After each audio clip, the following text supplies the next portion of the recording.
students, how are you? Hope you all are good. Today we are going to recite a very beautiful poem, I Wish to Go to Grandparent. The poem is about a child who wishes to go and meet his or her grandparents, but he was confused as how to go because he has no means to go. So let's start our poem. I wish to go to grandma, but how may I go? Should I ride my bike? No, that would be too slow. So ये जो बच्चा है यहाँ पे अपनी grand माँ के पास जाना चाहता है, बट यहाँ पे वो डायलेमा में है, क्या उसे अपनी बाइक यूज़ करनी चाहिए। देन वो सोचता है कि नहीं, अगर मैं बाइक से जाऊँगा तो वो काफ़ी स्लो हो जाएगी। I wish to go to grandpa, but how can I go? Would I take a boat? No, because I can't row.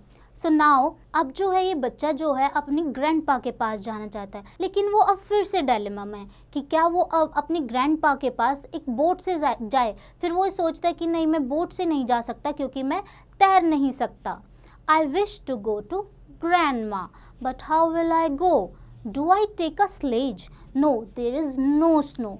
I wish to go to grandpa. So now अब ये जो बच्चा ये सोचता है कि मुझे अपनी ग्रैंड माँ के पास जाना चाहिए, तो वो सोचता है कि क्या मुझे एक स्लेज को प्रेफर करना चाहिए। स्लेज क्या होता है? जो हम स्नो में व्हीकल यूज़ करते हैं, हम उसे स्लेज बोलते हैं। No, there is no snow. So now अब वो ये सोचता है कि मैं स्लेज भी यूज़ नहीं कर सकता क्योंकि जो है वहाँ पे स्नो नहीं है। So now I wish to go to grandpa,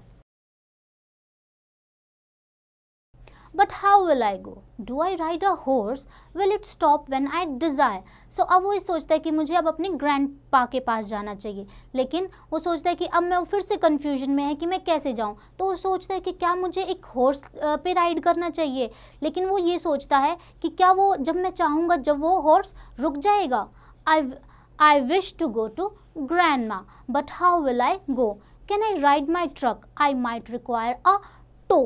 अब क्या है, ये जो बच्चा है वो अपनी ग्रैंड माँ के पास जाना चाहता है, लेकिन वो सोचता है कि क्या मुझे एक ट्रक लेना चाहिए, लेकिन वो ये सोचता है कि ट्रक जो है एक बहुत हैवी व्हीकल है और जिसे टो करने के लिए, टो क्या होता है? टो एक ऐसी चेन होती है जो हैवी व्हीकल्स को उठाने के लिए काम आती है। I wish to go to grandpa, but I can't go. How? Oh look, they are coming here, that's much better, you know. So अब ये जो बच्चा है वो अपनी ग्रैंडपा के पास जाना चाहता है, लेकिन वो सोचता है कि मैं कैसे जाऊं उनके पास। तभी वो देखता है कि उसके ग्रैंड पेरेंट्स खुद उससे मिलने आ चुके हैं। So students, hope you like this poem. So इस पोएम का आप एक बार फिर अपने आप से रिवीजन कीजिए।